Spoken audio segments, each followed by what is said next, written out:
एक संत श्री जयदयाल जी गोयनका जी की कथा है, छोटी सी, ध्यान दें। आसरा। एक बकरा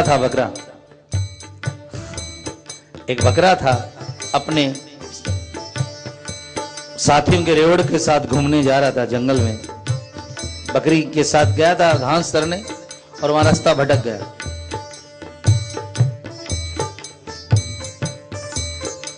गडेरिया की भी नजर गिनती में कम हो गई और वो भी आ गया, पर वो जंगल में भटक गया। अब जंगल में शेर आए, चीते आए, भालू आए, अब बकरे को कौन छोड़े बोलो। बड़ा घबराया हुआ वो बकरा एक जगह शेर के निशान पड़े थे, बस वहीं बैठ गया। अब वो वहां पे आया सियार, तो देखे निशान, तो पूछा भाई तो कौन है? कहा मैं तो पता नहीं, मैं तो इनके आश्रय बैठा हूं यार। वो देख लिया शेर के निशान, भाग गया। भेड़िया आया, वो भी भाग गया। जितने बड़े बड़े जानवर आए शेर के खोज में वो बैठा, तो वो कहता मैं तो इसका आसरा लेके बैठा हूं। जब शेर आया उसने पूछा वाह आज तो घर बैठे भोजन, कैसे बैठा है? कहा महाराज मैं तो इस चरणों के आश्रय में बैठा हूं। शेर ने देखा यार मेरे आश्रय में बैठा है। उसने हाथी को बुला करके उस बकरे को बिठा दिया ऊपर, जा और देख मैं जंगल का राजा आदेश दे रहा हूं, इसको सारे जंगल में घुमाओ, क्योंकि मेरे चरणों के आश्रय में बैठा है व्यक्ति। कहानी का बोल देखिए आप, जयदयाल जी गोयनका जी की कहानी है। हाथी उसके ऊपर चढ़ाया अपने और सारे जंगल में घुमाता है। अब वो ऊपर चढ़ा चढ़ा कच्चे कच्चे पत्ते खाता है, पेड़ों के नीचे तो थोड़े गड़बड़ भी मिलते, और ऊपर इतनी इतनी कच्ची कोंपल मिली कि महीना 2 महीना में तो वो 5 गुना हो गया।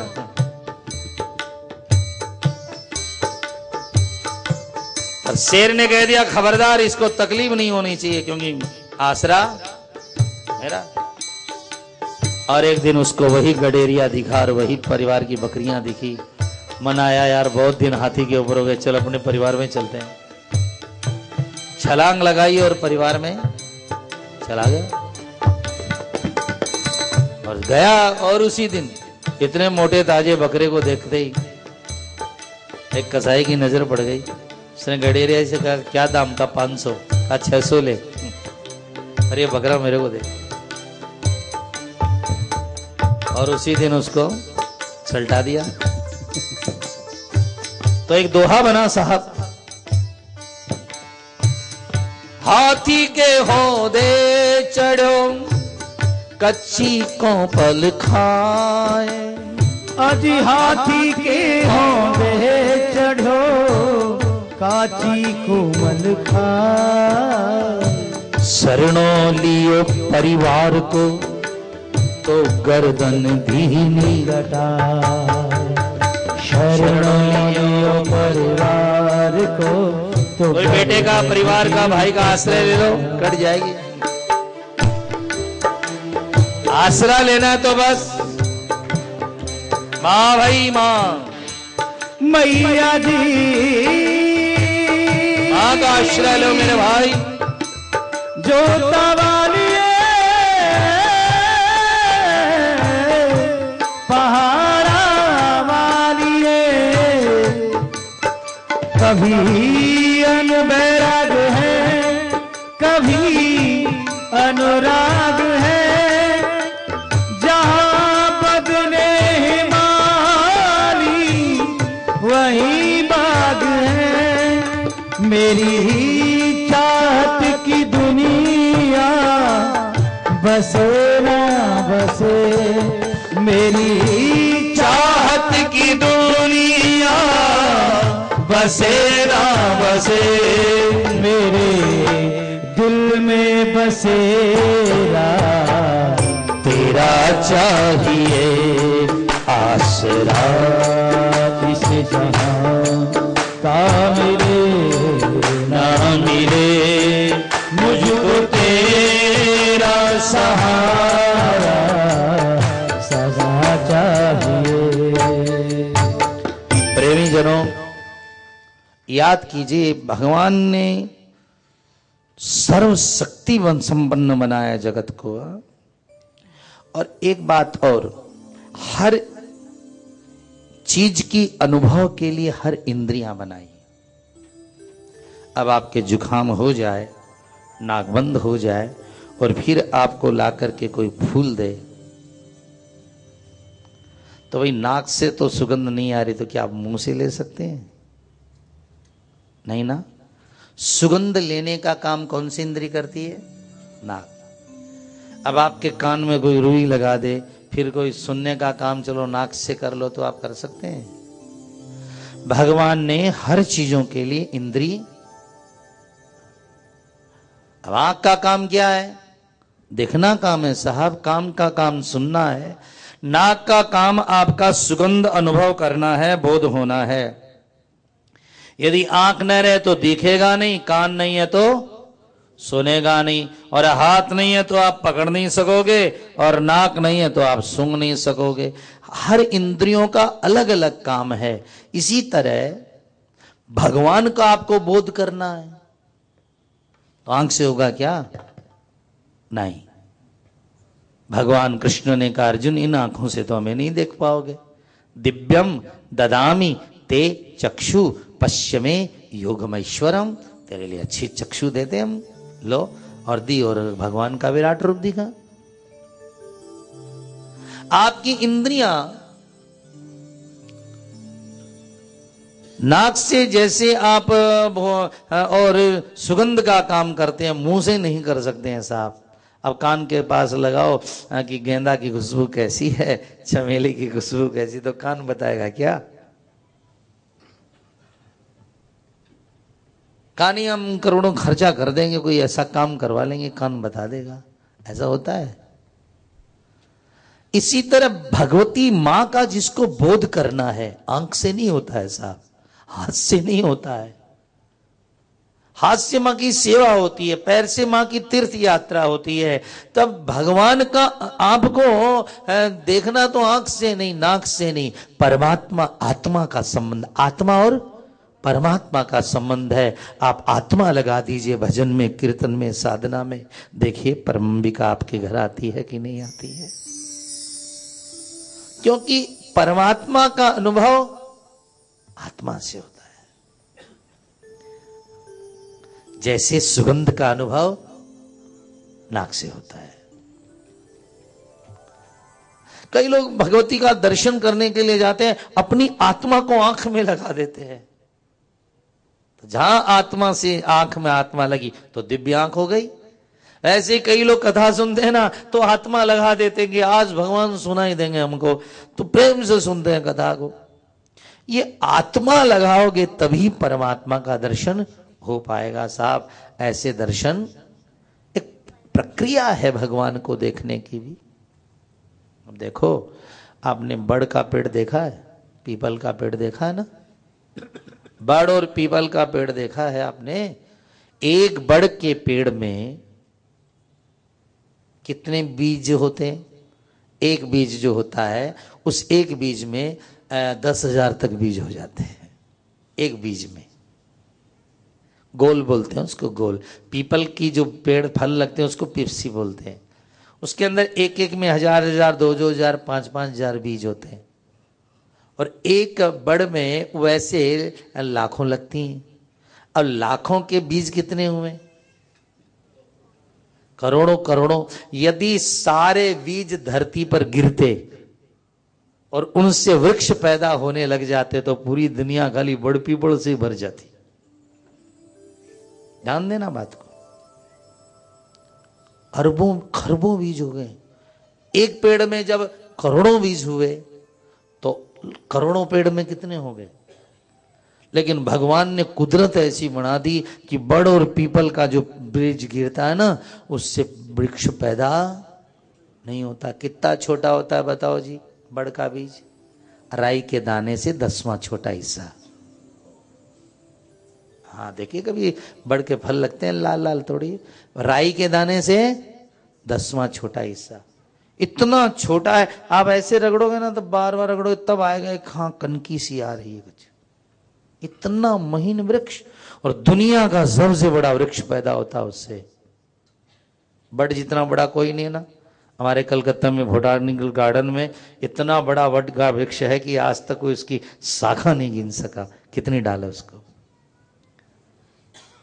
आप बताइए, आपके यहाँ भी आप जाइए खंडाला वगैरह तरफ, जो बड़े बड़े बड़ हैं साहब, आप गिन नहीं सकते उनकी शाखाएं।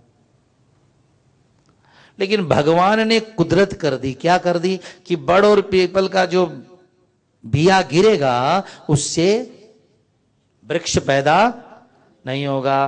तब क्या है उसको पैदा करने का तरीका? चिड़िया, कौवा, कोई भी जीव जंतु पक्षी, उसको वो इतना कठोर होता है, राई से 10 हिस्सा कि वो वज्र से नहीं टूटे साहब, ऐसा कठोर होता है बीज।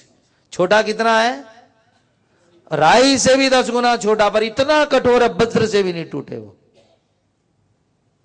तो क्या करते हैं फिर? चिड़िया, कौवा, चिड़िया उसको खा जाती हैं, और खाने के बाद में उनकी पेट की गर्मी से वो बिया फट जाता है, और कौवा, चिड़िया जिस पेड़ पर, जिस मकान पर, जिस जगह और विष्टा कर देते हैं, वहीं से बड़ और पीपल जन्म जाता है। अब ऐसे आप चाहे कि बड़ का पेड़ जन्मा ले, किसी के बाप की ताकत नहीं है जन्माते। सब ध्यान दीजिए, हर चीज की प्रक्रिया है। इतना महीन, इतना बारीक बीज है वो विश्व का।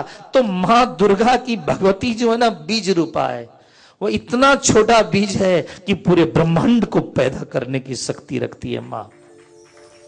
हाँ, लेकिन आप यदि अपने जीवन में मां को प्रकट करना चाहते हैं, हाँ, तो जो मंत्र होता है, जो मां का पाठ होता है, मां की कथा होती है, किसी सदगुरु उसको तुम्हें सुनाए, सदगुरु से आप सुने, तो आपके जीवन में भगवती पैदा होगी। जैसे चिड़िया खाने से बड़ का वृक्ष पैदा होता है, ऐसे कोई सदगुरु कृपा करे, क्योंकि वो अपनी गर्मी से उसको।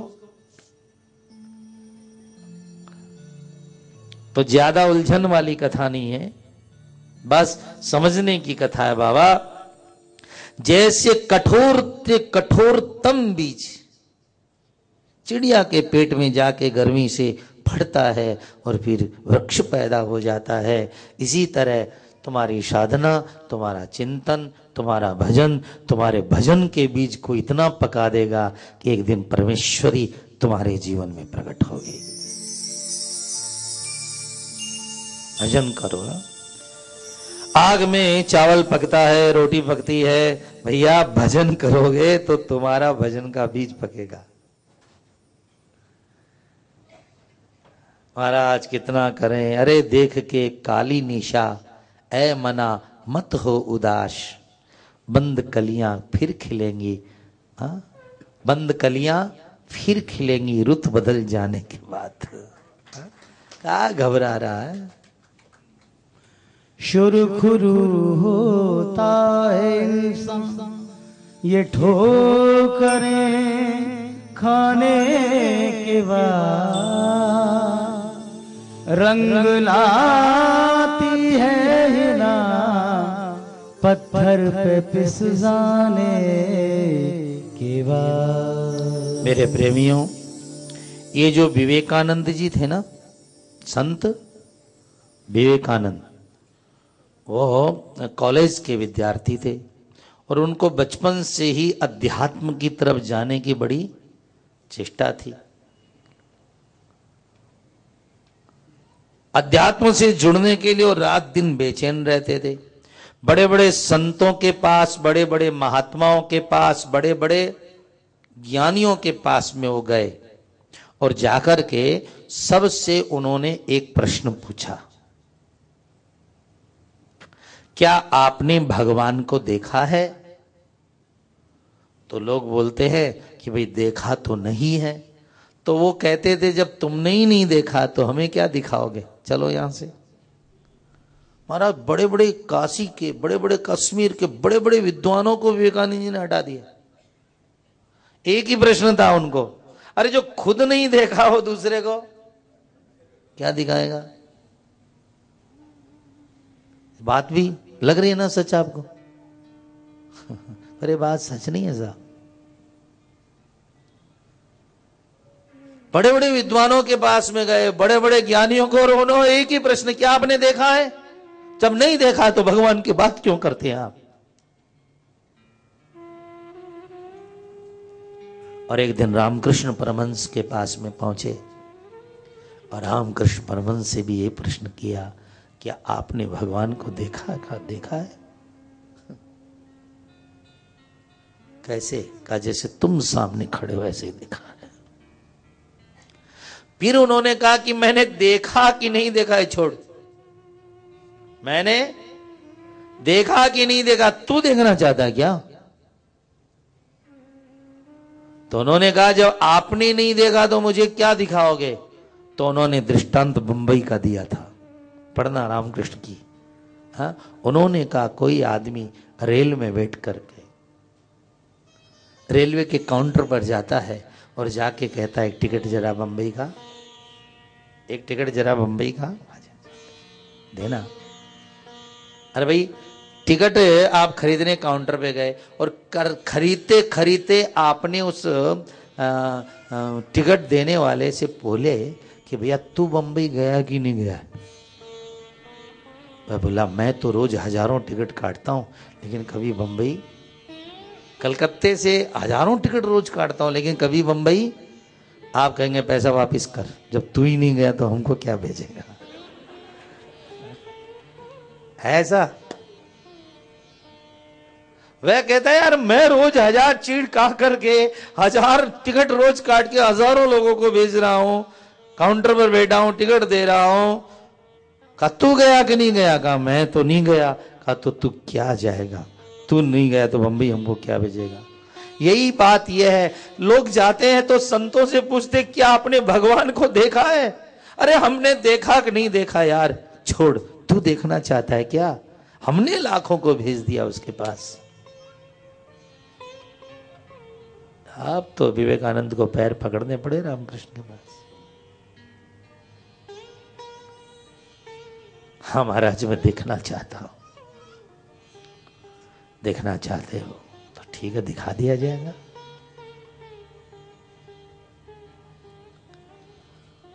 लेकिन तड़फन ऐसी होनी चाहिए विवेकानंद, जैसे कोई छुरा लगा दे डाकू गले पर और आदमी छूटने के लिए छटपटाता है। पानी में डूबा हुआ व्यक्ति बाहर निकलने के लिए जैसे छटपटाता है, तड़फन विवेकानंद ऐसी होनी चाहिए। विवेकानंद को समझ में आ गई, बाप ऐसी तड़फन कहां से लाए? अब वो ही देंगे हम तुम्हें तड़फन। तो एक कायदा है साहब भगवती को देखने का। अब जाओ जिसी से पूछ बैठते हो आपने देखा क्या नहीं देखा, तो हमको क्या दिखाओगे? ऐसे प्रश्न मत कीजिए। हम भले ही नहीं देखे हो पर शास्त्र वेद पुराण मार्ग बता करके लाखों लोगों को उसके दरवाजे तक पहुंचा देता है।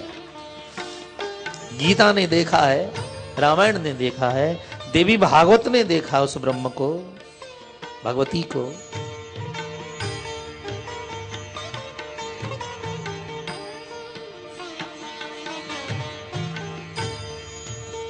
ऐसा दर्शन कराया रामकृष्ण परमहंस ने कि भगवान के दर्शन का इतना अनुभव हुआ कि सारे विषयों को छोड़ करके विवेकानंद, सारे विषयों को छोड़ करके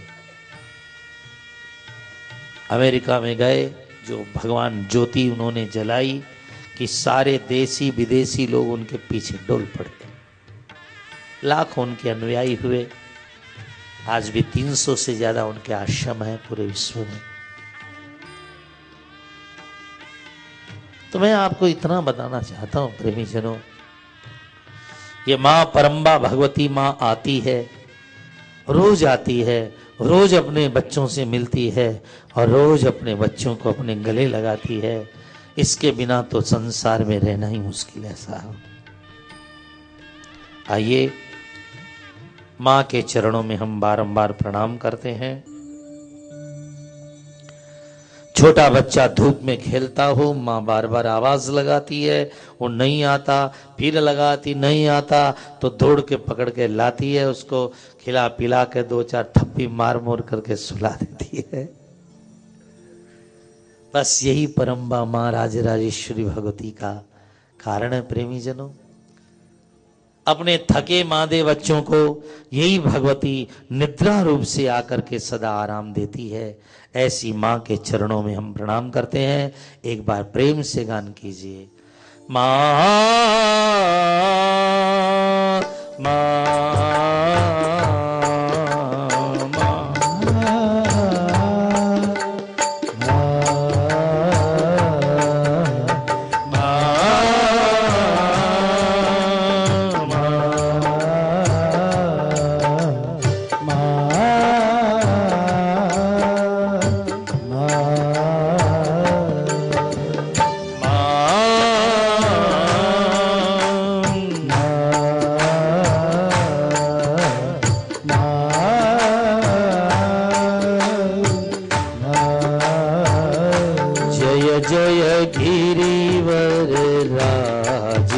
किशोरी, जय महेश मुख चंद्र चकोरी, जय गजवदन सडानन माता, जगत जननी दामिनी द्युति गाता।